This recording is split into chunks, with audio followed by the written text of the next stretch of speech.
I had to pull Michael into this interview by his hair, and I had to force him to talk about this topic. And if you're listening today, this is something that nobody really talks about. And if you're listening and you're in the Michael and I's market, this is a really good strategy because we have very expensive buildings and we have scarce land available. So we're going to talk all about subdividing today. So if you're in the lower Hudson Valley or in Nassau County or Suffolk County, this is really, really lucrative. So Michael, I'm going to let you steal the thunder here because you've done a lot of these, Professor. Well, what you're talking about subdividing properties, right? Let's put it this way. Let's define what is subdividing a property, and then how do we identify properties that can be subdividable? Because you can make a lot of money just doing this alone without even, touching the house. Okay, so what I've done on several occasions is I found properties on large lots where the house was on one side of the lot. Those intrigue me always because I look at what I can do with the other side, the empty side of the lot. So I've been successful 2 times on this, and I've been unsuccessful recently once. Pretty good ratio, 2 to 1. I guess, yeah, I'm batting 666. That's pretty good. So, but it takes a long time. So let's talk about what we're talking about. So the idea is if you see a big piece of property somewhere and there's a house on one side, then what you could do in theory is subdivide the property into 2 lots, one with the house, with the existing lot, sell that for an existing lot. And the other one, if you can make it buildable, which is the challenge, the hard part, then you can sell that to a builder or you can build on it yourself. Now, so I'll give you the example. One of the first ones I did, it was 81 Hathaway Avenue in Elmont. So this one was really poised for perfection. So almost every single property, every single lot on that street is 40 by 100. Now, the rules are you need 6,000 square feet, 60 by 100. But that area was really predominantly 40 by 100. And I had a house on one side and then a completely empty 40 by 100 lot next to it. Almost looked like there was a house there one day, but I don't think there was. So the guy wanted top dollar for the house. And I looked at it and I said, I'll pay him a little less than top dollar, but if I can just subdivide the property next to him, I'm going to make a fortune. So I paid too much for the property. What did you pay for the property? If you can remember, just ballpark. 400? Let's say around 400. Okay. And I thought I could maybe sell the house for, the house wasn't in great shape, 4.25, 450. I figured I may take a loss on it if I can. Yeah. But I got the approval for the subdivision. It took a very long time, but I got the approval of the subdivision. I sold a lot, and the market really helped me out too. So I sold the house. Did you get the property under contract subject to getting subdivided, or did you close and then deal with it after the fact? It took me almost over 2 years to get it subdivided. So, and that guy knew it was going to be a bitch. So no, I had to take that risk and I had to eat a lot of expense. But in the end, the market saved my ass. I sold it for over 500, and I sold a lot for over 200. So I did good, but I didn't do as great as you think because I had a ton of money in interest fees, a ton of money in taxes. Also, the subdivision was expensive. You see, to do this, you really need patience. The richest guys in the world, right, I always think are the guys who have enough money and enough time that they can wait for things to sort of happen, right? So in this situation, there are very few people that are going to wait that long to do what I did. I also got denied the first time because of some political bullshit. It didn't make any sense why I would get denied for the variance. I had to reapply and then reapply, whatever, was a whole mess. So I'm saying we waited it out, and I probably made over $100,000 on the deal, but it was a lot of heartache in the middle. And my stupidest thing was the house sat empty. That was one of the ones where I had squatted. I rented the house in the meantime. I should have Airbnb'd it, or I should have done something. I could have made another $100,000 on it if I would have been smart. But I always, you think about it short term, and you think about it. Well, I'm going to get approved. It's only 6 months. How am I going to get these people out? You think about the worst case. But the truth is, and I didn't learn from that mistake. Well, actually, I did, because I had a situation recently where I didn't get approved, and I found out that I'm never going to get approved. But in that case, at least I had a tenant in there who was paying me a couple $1,000s a month in rent. So that, in the end, it was a deal where I paid too much, but I knew that I could make a little. I ended up like breaking even on it, and I got rental income for, I don't know, 6 months. So I made like $12,000 on it. So it wasn't bad. So you have to, it's a risk reward situation, right? You never know if you're going to get approved. I did it in another in the village of South Floral Park. It's like one of the smallest villages ever. I think there's like 1,800 people in the village. Like the people on the people on the Board of Zoning Appeals didn't know what they're doing because they had never no one had ever applied during their term on the Board of Zoning Appeals. So let me explain how this whole thing works, at least in New York, in my area. The way it works is, and this is the part that scares people.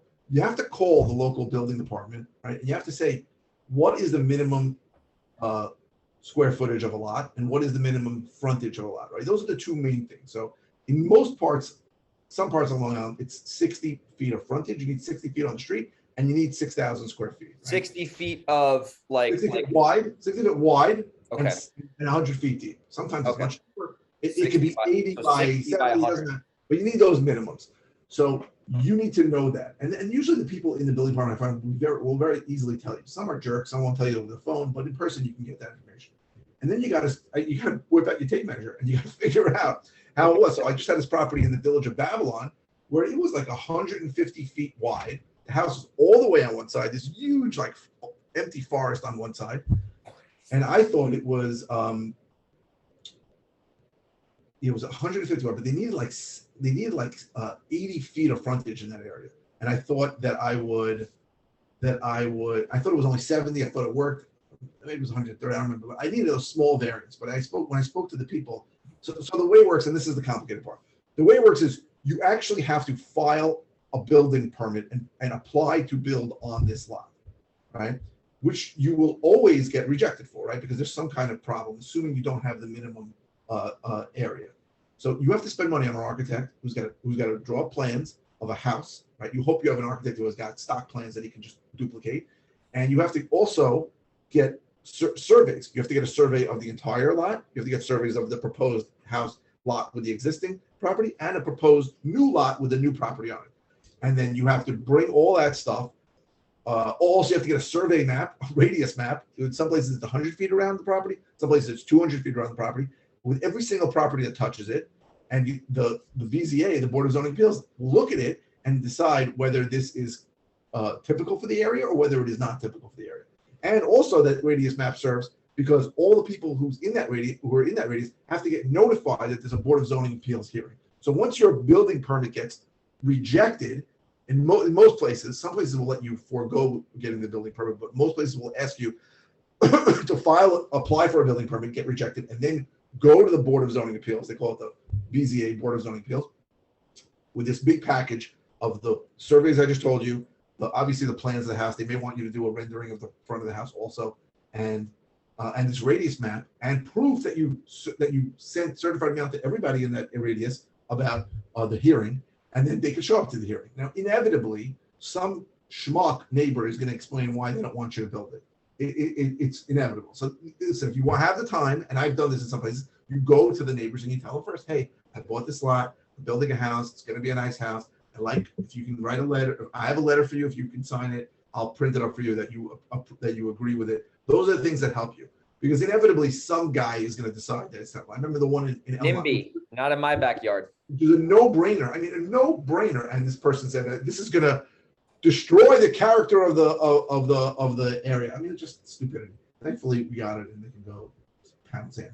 But that's the basic procedures. And it's not cheap, right? Because first of all, this whole thing takes time. You have to pay for an architect. You have to pay a lot of money for a surveyor because they're doing multiple surveys. You have to pay for a radius map. You have to pay for all the stupid postage to get this thing out. And then you probably need to hire either an attorney to represent you, and you want to find out who the attorneys are that get things approved. And in some places like Town Hempstead, you have to hire you don't have to, but it's recommended that you hire a real estate expert. It's like one guy who does everything. And he gets up there and he basically says, this is typical, it's no big deal, there's 61% of the 200-foot lots of blah, blah, blah, and that's all this bullshit. And all those things cost money, right? It costs 10 grand easy. That's 10 grand. I was going to say that's 10 grand off the bat, right off. 10 grand, it could be 15 grand, depends. And then you also have to pay the fees, right? It's pay money to see the BZA. They don't do it for free. You got to pay money to apply for a permit. That could be $1,000, $2,000. So it could be $10,000 to $20,000. Most people just don't have the head for it and don't have the money for it, and aren't going to wait for it. And it's a crapshoot. As much as you think this is a no-brainer, and here's the problem. When you call the seller and the seller tells you, oh, it's subdividable. I got 17 lots here. You can build a subdivision. You can build a mall. You can build a nuclear facility. They don't know anything. So you can never trust them. Right? I've spoken to maybe 1,000 people who had vacant lots. Because at one point where I did a mailing, and for some reason it was all vacant lots.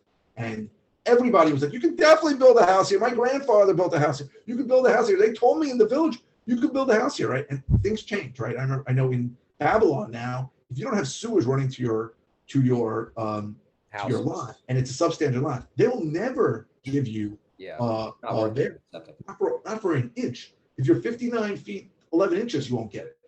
These things change over time. It's not so simple. A lot of these people don't believe you, but you have to verify with the local building authority as to what can be done and what can't be done. But that's the basic gist of subdivisions. It's not easy, and you really need to have the money to pay. If you have to have a hard money loan, you better start talking about extensions before you even start, because you don't know how long it's going to take. You need to have a good lender who understands it's going to take time, and you need to be able to pay the taxes, whatever the going costs are. And I would highly recommend that as quick as you think it's going to take, you find some way to monetize the property if you can, because it's probably going to take a lot longer. So here's my thoughts on that. Now, you're like a walking textbook on this stuff. Encyclopedia. This is why I called you 10 minutes ago and said, hey, I hope you're not busy. I pulled the crystal. I said, I told you I don't want to deal with this because it's so freaking complicated. I don't think anybody gives a crap, but okay. I'm pulling it out of you, because there's going to be one person that listens and says, I'm going to start doing this. And they're going to say, Mike, thanks for making me $100,000. Where do I send Listen, somebody watching this could be in an area where it's significantly easier. Like, it's easier in California. I know that for sure. You live in Alaska, there's no building department, but in New York, it's a bitch and a half. So I would call the local authority anyway and ask them how it works. So here's a little hack that can work, but might not work.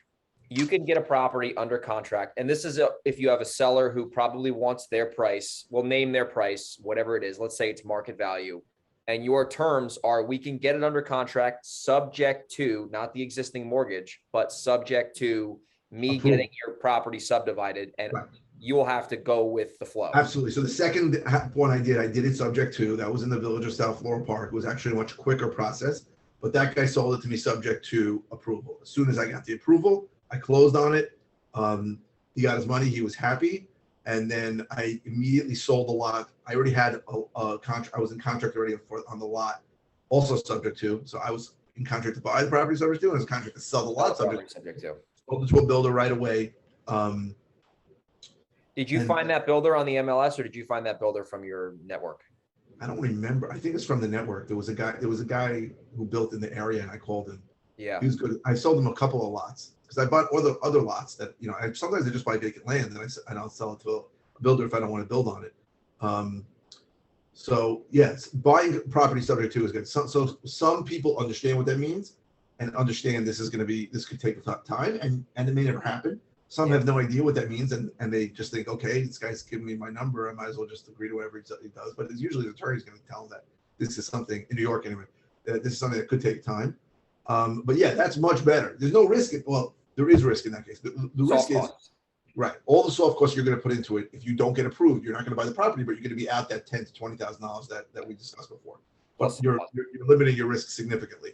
I knew every time I bought a property, the ones that worked and the ones that didn't work, that if the worst case scenario I don't get approved, I'm not going to take that much of a beating. But it's a risk reward thing. So if I have a $20,000 or a $40,000 or a $50,000 downside, but I have a $150,000 upside, sometimes I'll do that because it makes sense. You got to just weigh the risk reward in those situations. Well, especially too, like if in our area, the lots are actually, well, depending on the town, but the lots are actually valuable, right? Especially if you can hand a lot on a silver platter that's already went through all the bullshit.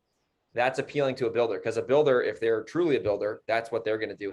They're spending half their day on doing that anyway. So I've spoken to maybe 100 different builders in my area, and I can tell you almost none of them will buy a property if it's not approved to go, because they don't want to deal with it and they don't want to take that chance. And they look at it as, this is a zero value to me if it doesn't get approved.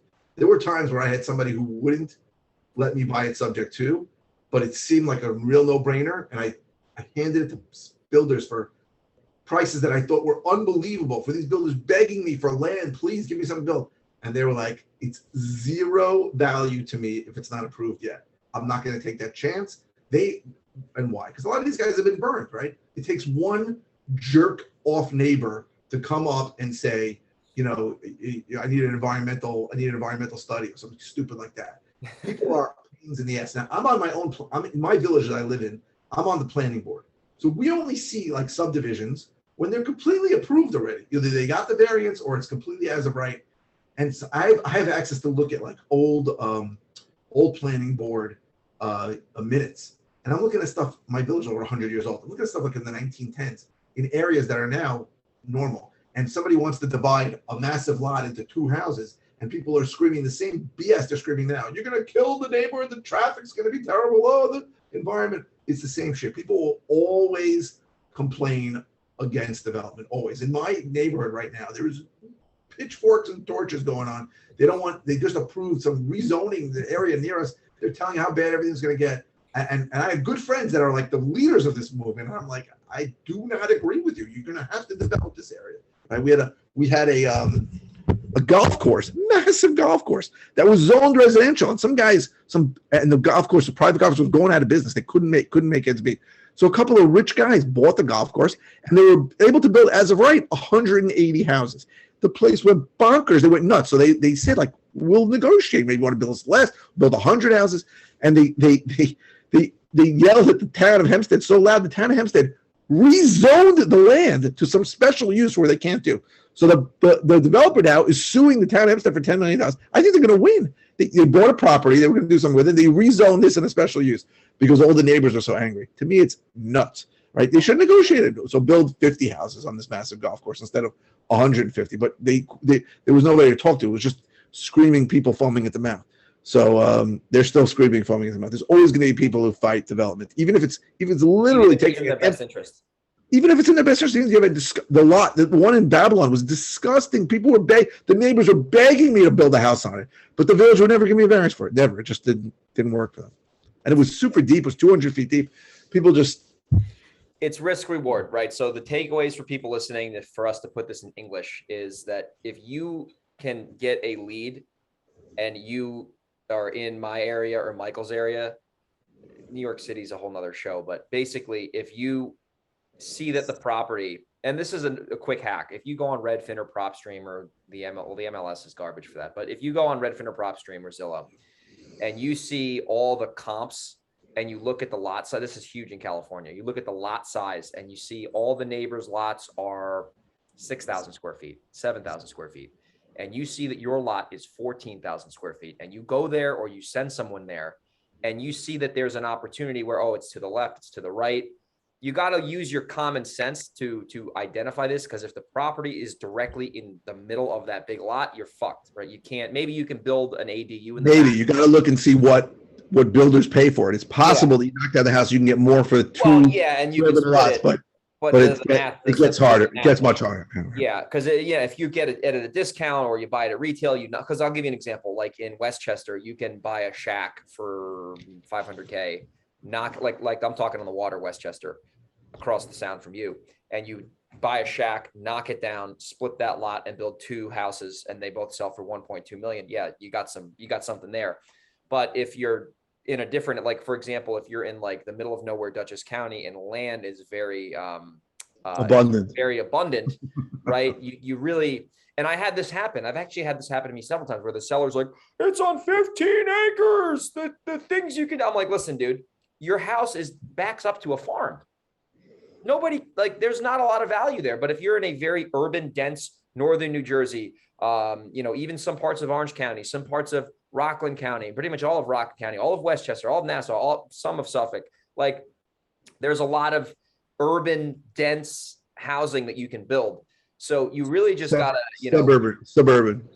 Yeah. And that's really what we like, because that's where the demand is, right? So that's subdivisions in a nutshell. On a completely second hand, I want to keep this quick because I know you're busy, but I heard from the Stork, AKA one of our buddies, that Suffolk County is fucked right now. Can you please explain what's going on with Suffolk County? Because this is legit. This is the craziest thing I've ever heard. And our buddy was telling us about this. I was on the phone with him for like an They're hour. not. They're What there's happened some in kind Suffolk County? What happened? That's some kind of technical problem. They can't record anything, so they don't want you to close anything until they fix their stuff. No, but do you know there's like an $800 million ransom going on? Like, Oh, they got ransomware at the clerk's office. By the way, this could be the best thing because their system is so. I told Jeremiah, I said this might be the best thing that ever happened to you because they're gonna have to fix their fucking. Maybe they'll actually put their recorded document somewhere where anybody can see it. I mean, it's such a mess. It's so pathetic that they can't figure this out, but they deserve it because their system is so bad. It's probably you probably can get a 7-year-old hacker can probably go into the Suffolk County clerk's office and create his own deeds and or just record his own stuff. Their system was so backwards. It's terrible. So is it holding you up to close? Like, what's going on over there? Like, what does this mean for people who? I have a deal I'm supposed to close. Some people are some title companies are going to close it and hold it, and just. It doesn't. The truth is, listen, if nobody's recording anything from a title company's perspective, what are you really afraid of? Right? You're afraid that this guy's going to sell it to somebody else during that time. I mean, it's unlikely. So hopefully they'll fix their system shortly. He told me, he said this yesterday, and I said, that's the crazy. He said there was like it's a legitimate hack. There's 1.4 million people are all screwed because Suffolk County can't figure out cybersecurity. It's easy to believe. I mean, listen, that's a major county too. It's not like, Greene County, New York, population of 50,000 got hacked. This is a major county with. It's a lot, but if it gets fixed soon, I think most people will be okay with it. If it takes longer, then obviously it's a bigger problem. Is this an issue in Nassau or is it just Suffolk? Just Suffolk. Well, Nassau's got pretty good tax records from what I've seen. It's pretty normal. It's pretty normal that I can go into Nassau County's public records and see everything recorded like since 1980. That makes sense, right? I can see deeds, I can see mortgages. In Suffolk, to see an actual document, I can't even figure out how to pay for it. You're supposed to pay for it by the day, you can't even just click buy this document, which is what you should do, right? Charge me $1 or $2, who cares? But I should be able to see who's on the deed. And you can't. Suffolk County is terrible. And also, you go in Nassau and see if they owe taxes? Yeah, you can. If you have an address, you can check, and it's up to date to the day. It's very good. The Nassau County Treasurer's Office is good. But what you can't do is you can't run a report of everybody that owes taxes. That's impossible. You can only check out for that's address by address, which sucks. Yeah, that's definitely, that's the thing I realized too. Like, in my county, my main county, I actually subscribed to, it's called IQS or something. It's a big database. They cover the Northeast, and you can go in there. I actually have a VA that does this, and they go in and they look for all of the recorded, like foreclosures and whatnot. And they take that information and they put it into our system and they get prospected. But if you have really good, and if you're in our area listening, like if you don't have a lot of money, let's say you're in the Hudson Valley, you have no money, like you can't spend money on mail. You can get the best data basically for $150 a quarter. And you can go in and you can find fresh foreclosures. You can find liens. You can find all the shit that you would need to find. It's going to take some time, but you can really develop a system to where you can get in touch with people, before the prop streams of the world get it, and you can have some pretty good opportunities, right? So there's always a good way. If you get really good at your public records in your local county, you can make a fortune, right? You can get access to properties that the big companies haven't tapped into yet. So, we covered a lot of ground today. I know you got to go. So long story short, if you're subdividing, you need to do your homework and you have to have the right expectations. If you're in Suffolk County, you should send a letter to the county, whoever, and say, fix your shit, bro. if you're in Nassau, you're good to go, right? So, Mike, this was a good show. People are going to get value from it, and I'll talk to you soon. Bye-bye.